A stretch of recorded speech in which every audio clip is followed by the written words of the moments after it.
कार्तिक मास महात्म्य की कथा अध्याय नंबर 2।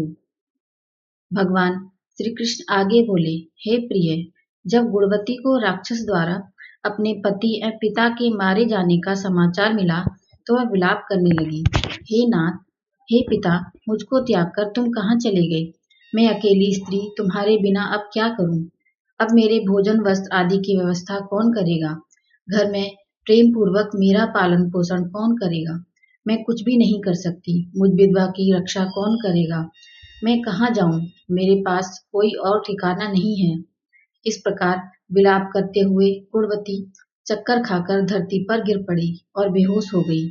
कुछ देर बाद जब उसे होश आया तो वह पहले की भांति करुण विलाप करते हुए शोक सागर में डूब गई। कुछ समय के पश्चात जब वह संभली तो उसे ध्यान आया कि पिता और पति की मृत्यु के बाद मुझे उनकी क्रिया करनी है जिससे उनकी गति हो सके। इसलिए उसने अपने घर का सारा सामान बेच दिया और उससे प्राप्त धन से अपने पिता एवं पति का श्राद्ध आदि कर्म किया। तत्पश्चात वह उसी नगर में रहते हुए आठों पहर भगवान विष्णु की भक्ति करने लगी।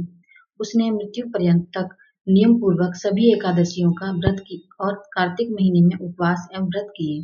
हे प्रिय, एकादशी और कार्तिक व्रत मुझे बहुत प्रिय है।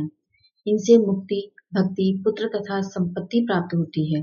कार्तिक मास में जब तुला राशि पर सूर्य आता है तब ब्रह्म मुहूर्त में उठकर स्नान करने व व्रत व उपवास करने वाले मनुष्य मुझे बहुत प्रिय हैं, क्योंकि यदि उन्होंने कोई पाप भी किए हो तो वह स्नान व व्रत के प्रभाव से उन्हें मोक्ष प्राप्त हो जाता है।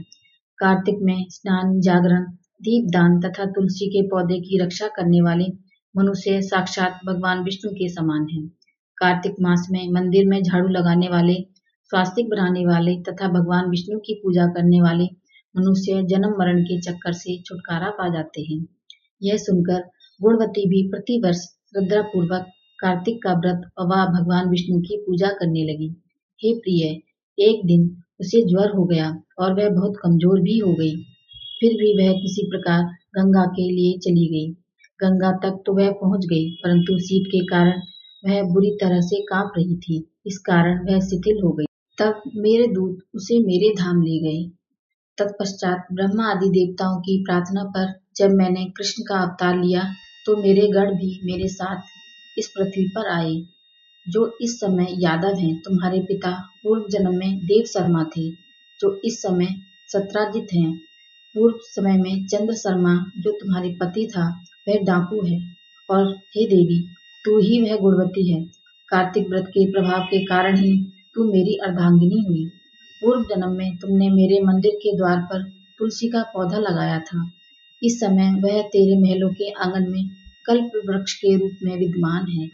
उस जन्म में जो तुमने दीप दान किया था, उसी कारण तुम्हारी देह इतनी सुंदर है और तुम्हारे घर में साक्षात लक्ष्मी जी का वास है, क्योंकि तुमने पूर्व जन्म में अपने सभी व्रतों का फल पति स्वरूप विष्णु को अर्पित किया था। उसी के प्रभाव से इस जन्म में तुम मेरी प्रिय पत्नी हुई हो।